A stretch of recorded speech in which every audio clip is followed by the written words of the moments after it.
Hello everyone and welcome back to my channel, and today I'm going to be reviewing sorry, Amphibia Season 3 Episode 4A, the first half called Fight at the Museum, and the second half will be that I will be doing later today will be called Temple Frogs. I looked up the episode title, so it's not called Thai Temple, it's called Temple Frogs. So I know I was supposed to be doing episode 4 yesterday, but I'm doing it today. And I know this video is coming out later than usual. It's because I was kind of doing something earlier that was kind of important. It wasn't school related or anything, but I was kind of doing something important. And also, I decided to do my laundry tonight, so that kind of boggled some things up. But, things are important. But, yeah, so will I get episode 5 done today? Maybe, but maybe don't count on it. But at least I get one episode a day and getting both segments done today. So that's good. So, if episode 5 comes out today, you'll see it. If it doesn't, it'll come out tomorrow. But let's get started. Okay, before we have to see the Museum of Natural History, we see the woolly mammoth and the flag for California. We see like a planetarium. I don't know if you call it that, tapestry. The banner. We see one with the dinosaur on it, pyramids, Egypt, and like kind of like a forest. We see some coral. We see a frog, pelican probably, and another dinosaur. So okay, and this looks pretty cool. And we see some steps. Okay.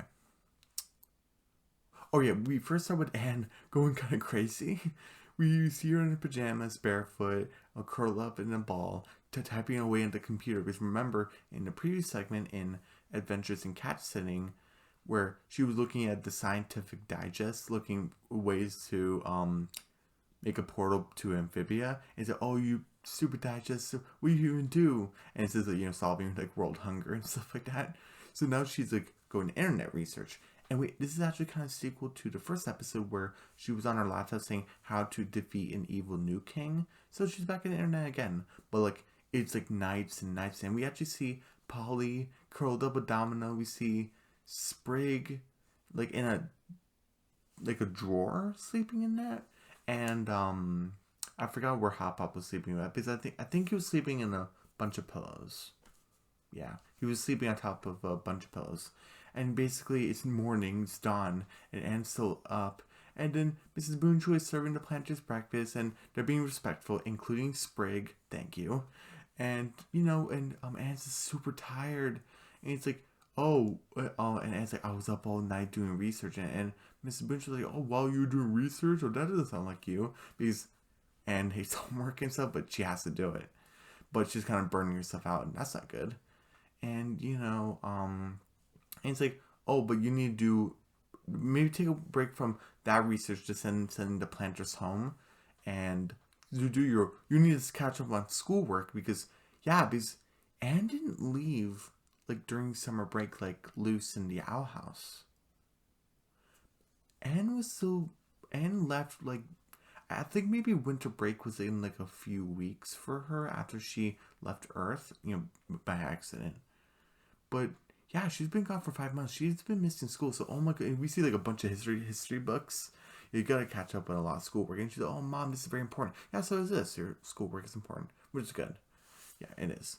And it's like, oh, okay. And then it's like, oh, maybe if you want to do some research, maybe go to the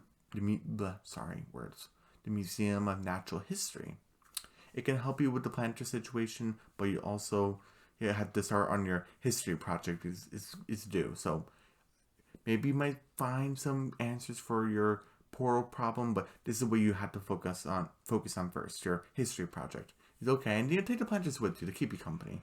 Okay. And we have we basically see the museum, and oh look, there's a whale right there. That's pretty cool. We have Mrs. Boonchoy, like using a minivan. Okay, hey, guys, have fun. We have Hop Hop, Sprig, and Polly on top of Anne. Look at the bags under Anne's eyes. I mean, it's only one, but so. And Mr. Boone just listening to rock music with putting some sunglasses on. That's pretty cool. And you're like, whoa! And we see a T-Rex and a raptor with like feathers. You know, discovery, learn, nature, dino, explore. There's a pterodactyl right there. Space. I would like to go there. To the museum. I mean. Oh, and it did. Sprig says something. I don't want to play the clip because it's something else I want to play. But Sprig's like, "Oh, you had this type of creature of a problem too," and I'm thinking, what did Sprig say? Because I'm like, they had this thing in Amphibia. So, question: did someone else open a portal for this creature to go to Amphibia, or did Amphibia someone open a portal for this thing to go to Earth? Is this an amphibian creature? Did this one right here that Sprig's pointing to? I'm not sure if the camera's pointing to the right thing. Question. Little theory, maybe in the comments. Do you think this came from Amphibia to Earth, or this was at Earth going to Amphibia? Because, or maybe they're ancestors and they're both from both worlds. Because Sprig said, "Oh, we had this kind of creature too," like, and it was like a problem. Huh. Obviously, it had to be Earth at one point. I'm not saying that, but did it come from Amphibia first, then came here, or was it here? They documented it, and then went to Amphibia. Maybe the person who documented this knows about Amphibia too. Who knows? That's a little theory there. And they go to the planetarium. I love it, in the space area, and we see Anne's like yawning and stuff, and Hop Hop's like, "You people think the world is round." Oh my goodness. And Polly's looking at the cavemen. Yeah, the cavemen. Oh, like, ancestors. And, oh, hey, look, the apes to man. And then Polly's like, "I like these guys. Did they get it?" And then Hop Hop's like, "Oh, like, this is very interesting, actually." You're, and she's like, "Huh, Anne? Like, don't you agree?" And he's like, "Anne." And she's like on the laptop. And Hop Hop's like, "You gotta stop with this research stuff." And then Anne's like, "HP, I'm fine." But like, you obviously see that she's not fine. But I want to play this right here. Burning yourself out isn't gonna help us get home to Amphibia. Amphibia? Yeah, that's what I said. No.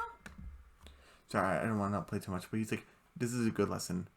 Oh, sorry. Before we get to that, hey, look, there's a suit of armor, so and like a little cage, and it's like a flag. So that must be like a medieval era or something. Oh, okay. But I'm sorry. Back to what Hop Hop said. He's such a great grandpa. Like, looking out for his granddaughter. It's like, burning yourself out isn't gonna help anyone. It's not gonna help yourself. It's not gonna help us to get to Amphibia. And Amphibia's like, "Yeah, that's what it's just said." And she's like, "Look, no." And she's like, "No, look. Hey, look at this. That's the Calamity Box. That looks like Sprig's ancestor, mom possibly, the pink frog and Vikings." She encountered the Vikings, and oh my goodness. And Sprig's like, "Oh, that looks like," and then Polly interrupted him. "Don't do that." She said, "Oh, that looks like one of us." Yes, Sprig was about to say that. And then at the end kind of says, "Was this like a clue that we were looking for?" And I was like, "Oh, cool. So we're getting plot this episode," because episode 1 was kind of plot, introducing the Boon Choys and establishing where we were. So that was kind of plot. And episode 2B, the second half, was kind of plot. Episode 3 was not plot whatsoever. But now we're in episode 4. Okay, now we're getting back to plot where we're on the Earth side. So, okay, this is pretty cool. And it's like, was this a clue that we were looking for? And then we get this person, the paleontologist, and she's like, "I didn't expect to see frogs here." And Anne's like, "Wait, frogs? What are we talking about?" And her name is Dr. Jan, and she's voiced by it was Anna something, but she's the same voice as Princess Tiana from the movie Princess and the Frog. Sorry, Princess and the Frog.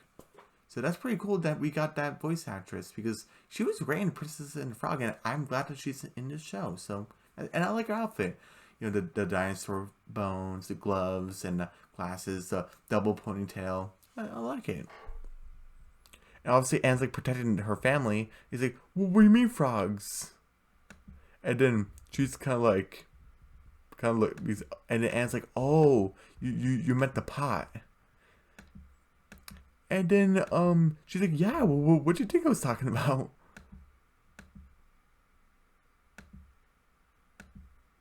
And this one plays right here. Name's Dr. Jan. I'm a curator here. Curator. And an avid lover of all things ancient. Why'd you wink at me? So, staring at this potty. Interesting, isn't it? The frog here to So sorry, I don't want to play too much, but she's like, "Oh, my name's Dr. Jan. I'm a curator here." So okay. Later in the episode, she actually just say that I was working on a dig. So maybe she used to be a paleontologist, but I don't like how she just grabbed Anne like personal space lady. That Dr. Jan, that doctor. With all due respect, doctor, don't grab children. And she's like, "Hey, look at this. This used to be like a some sort of metal. It's not very good metal, but they chose it for some reason. It looks like some sort of deity." And Anne's like, "Oh, you don't say." And then she's like, "Oh, some sort of frog alien, am I right?" And then, obviously the planters are sweating. Like, oh my goodness, look at Sprig's mask. And they're like, "What?" And Paula's like, frog shaped. And then Dr. Chan's like, "Oh, I'm sorry. I get so caught up in UFOs and stuff like that." And yeah, and look at the tiny alien right there. And she's like, "Oh, if you oh, actually, I love Dr. Chan. Like, she's a really good curator. Do you have any questions? Because that's really helpful." And it's like, "Oh, do you know anything about interdimensional travel?" And he's about to say something else, and closes his mouth. And Anne's like, "Oh no, I hate history." They're like, "Oh, history's disgusting." And like she interrupted Sprig, and I'm very glad that Sprig had this reaction because like this face. He's like, "Anne, don't do that." And then Dr. Jan's like, "Oh, like that's too bad." And she's like, "And it's kind of insulting." And she's like, "Hey, if you need any help, just call Dr. Jan. I'll come here like a information superhero." I love her so much. And they're kind of giving her like a look like, okay. And she's like, "Dr. Jan, go away."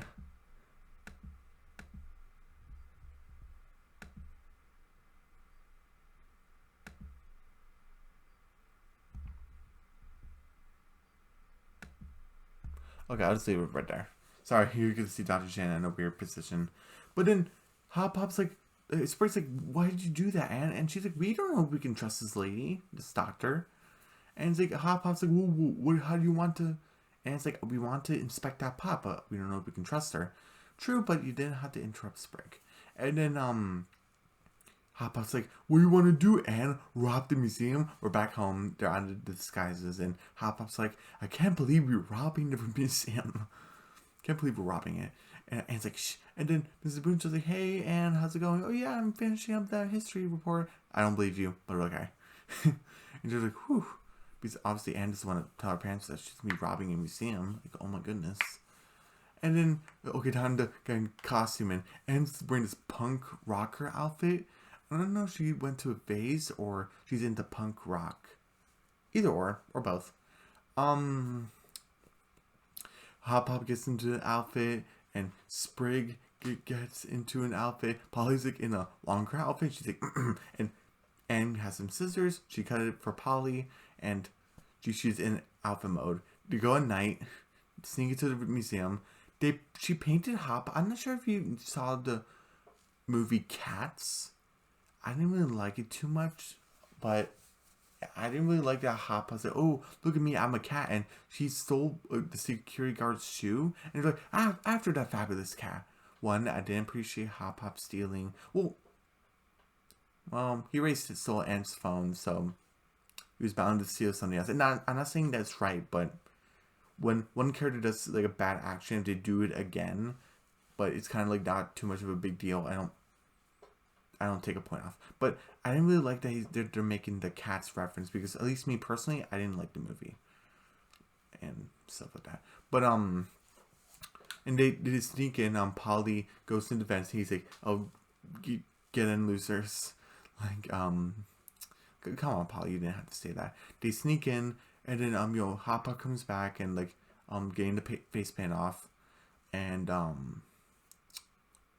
what was it? Right, and Anne's kind of like, Anne's like, "Oh, I'm awake, let's do this." But she's just burning stuff out. She's not getting any sleep, and they're all kind of worried about her. And she's like, "Polly, you have to go against these lasers." And Polly does it. She uses her teeth to zzz, against the glass. She actually uses her tongue for the first time. We actually see her tongue like onto the pot, and so she grabbed it so she doesn't touch the laser, which is really cool. And then Sprig's like, "Oh, that's kind of easy," and it's like, "Sprig, this isn't some sort of like what did she say? Some sort of movie where something dramatic happens. The lanky Frobo came back and through the window out of nowhere. What the heck?" And it's like, "Not you again," because oh my goodness. But it came back, and obviously it crashed to the floor. It's touching the lasers. The security guards are gonna be here any minute, and they're running everywhere, and they're gonna fight this thing as quick as they can and try to hide in the sarcophagus. But evil Frobo sees her, and gets a sword to axe combat. Awesome. And sword gets knocked out of her hand. Polly has a mace, and like leave her alone, and bashes the Frobo. It made repairs, but now it's gonna need even more repairs because Polly banged it. And they hide. Frobo's trying to look for her because his mission is to destroy her basically. Basically, they're hiding. Oh, I got a plan. They go. Sprig, Polly, and Hop Hop go on top of the T-Rex, and Robo's like, "Oh, any last words?" Because it kind of has like a personality. Is any last words? And she's like, "Your history." And she's like, "Caca," and they're using a knife to cut it. Polly uses her teeth with the knife and cut it, and then like it crushes Evil Frobo. And it's like, "Whew, okay, let's just take the pot and let's go." And Evil Frobo just pops out of nowhere. Gets Anne, and he's like, "Oh, your history." Oh, I'm sorry. Even before that, a Hop Hop says like, "Eat the rich," and uses the guillotine to cut off his arm. And people have been saying it's foreshadowing for Anne losing her arm, but it's gonna be like in that way, like in the shadowing. We don't actually see it happen, but in the shadows. So that's probably a way that she's gonna lose it. Maybe. So yeah, it loses its arm, and basically, Evil Frobo says, "Your history," but more menacing. And the not FBI, the security guards come in like, "What the heck?" And Evil Frobo's like, "Security guards not allowed to be seen." Rocket's out of there. Dr. Jen's like, "Whoa, evil, not evil, alien frogs," and obviously, Hop Hop's worried about her. Like, "Anne, are you okay?" And she's like, "Hop Hop, guys, they're disguises." And Dr. Jen kind of covers it for them. I'm like, can we trust her? And she's like, "Oh, I forgot to tell you guys, what was it? They're rehearsing a play, and I allowed them to stay here. You guys can go." And they're like, "Oh, classic Dr. Jan." They're like, it's okay. But I'm kind of like, isn't there like procedures for this? And shouldn't they have been aware? And Dr. Jan's like, "Oh, I just forgot." Like, I don't know. I just think the security guards should have been like a bit more onto it. Like, that's kind of suspicious, Dr. Jan. Like, I don't know. But they did leave. Like, "Oh, good night, Dr. Jan. See you tomorrow." And it's like, and it's like, "Dr. Jan, I can explain everything." He's like, "Yeah, evil robot, obviously there was like a fight here, and like the evil, like not evil, why am I saying evil? Alien frogs like spill a kid," and obviously Hop Hop's like, "Maybe we should start trusting someone, Anne," because obviously Anne has kind of like trust issues because what Sasha, try to kill Sasha on Utopia's bridge. What Marcy did, she stranded Anne and Sasha here, and not here, and Amphibia. Spoilers for True Colors. I probably should have said that first, but if you're here, then you probably watch True Colors, the season 2 finale. But Anne's kind of like, okay, I'll tell you everything. Obviously, it was off screen, but Dr. Jan's like, whoa, like you guys went through a lot. Hey, I want to tell you a story, Anne, because obviously she sees Anne burnt out. When I was like a full-time paleontologist, I was working on a dig, and look at that jar right there. That used to be a full with a triceratops. I was like, oh my god, it's because like I was so close to make a breakthrough. I brought myself out. I was not careful with the fuse box and the dynamites, and then poof, that happened. I was like, oh my goodness, Dr. Jan, you were lucky to be out there alive because dynamite's really dangerous. And she's like, and Anne's like, oh, I'm causing more harm than good, like, you know. And it is kind of, I find it kind of cool that she got this information from Dr. Jan. And not necessarily that she doesn't care about Hop Pop's advice, but she's kind of thinking Hop Pop's just being overprotective grandpa. He's kind of being too, like, overprotective of her. Well, coming from Dr. Jan, who actually has experience with this, like, from overworking herself, and can kind of relate. So, it kind of makes sense why she would take Dr. Jan on this. So, okay. And it's like, I'm doing more harm than good. And then Dr. Jan's like, hey, I'll make you a deal. Get some sleep. I'll look at this top pot for you. See, it tells you a way to get back to Amphibia. And she's like, oh, wow, thanks, Dr. Jan. But, even Anne said before, I forgot, she's like, maybe we need to seal it to shine some black light on it. Maybe, can we shine some black light on it? And then she's like, black light? Okay, come on. Like, you're kind of acting ridiculous. Like Frog ends in one day. Black light? Like, seriously? And then Dr. Jan's kind of, I guess she's working late. Hopefully not too late. But she's kind of thinking, maybe she had a point. And she actually shines some black light on it. There's some amphibian writing, like Utopian writing. She's like, no way. And that's the end of the segment. Cool. We got introduction to Dr. Jan. And this is the first human character we meet that's outside of the Boon choice. So that's pretty cool. I like Dr. Jan. Voice of Princess Tiana. I love it. Maybe we get more backstory on her working on that dig or previous digs or something. Maybe. What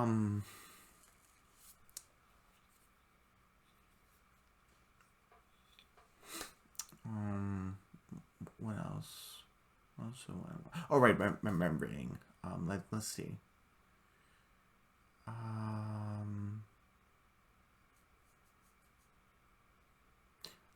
I guess I talked about it a little bit, but that fight with the Lanky Frobo with the sword and the axe fight, it was really good. So let me see.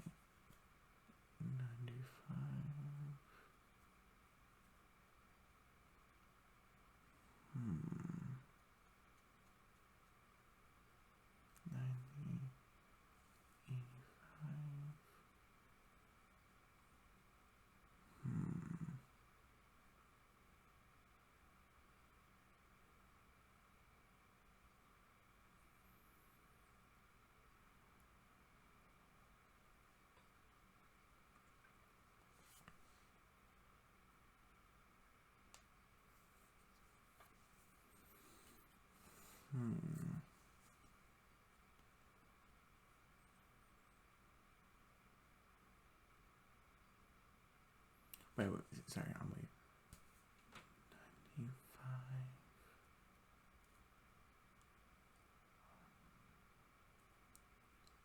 Wait, 95, 90.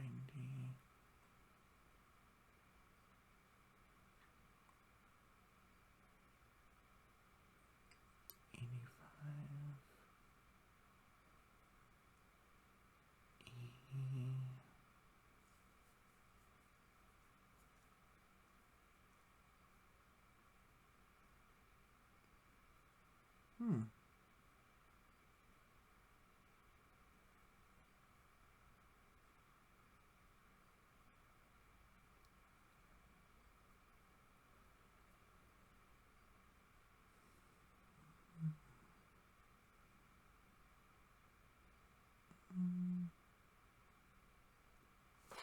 80. This was 80%. This was a great episode. I gave it a solid B. I love Dr. Jan. She's like a great character. Anne's kind of starting to trust people again. And learning a lesson on not burning herself out, which I think anyone can learn. We got into a museum, and I love museums. That's pretty cool. We learned about this pie, ancestor of Sprig. I guess maybe they only got so shocked that it was a frog, so it kind of makes sense why they didn't say like, oh, it kind of, well, I was gonna say maybe Sprig could have said something. Oh, it looks like the girl from the painting of in the King Andrews's basement, but it was kind of wrecked, so it kind of makes sense. Maybe Sprig wouldn't have recognized it. But yeah, this was a great first half of the episode, and yeah, everyone don't forget to subscribe to my channel, hit the notification bell, give me a big thumbs up, leave a comment down below. Don't forget to share the video, and I will see you guys later today for the second half of Amphibia Season 3, Episode 4. And this is 4, right? Sorry, I need to double check, but yeah, I'm pretty sure it's Episode 4, called Temple Frogs. And there's no clip for that one, I'm sorry, but I'll see you guys then. Alright, bye.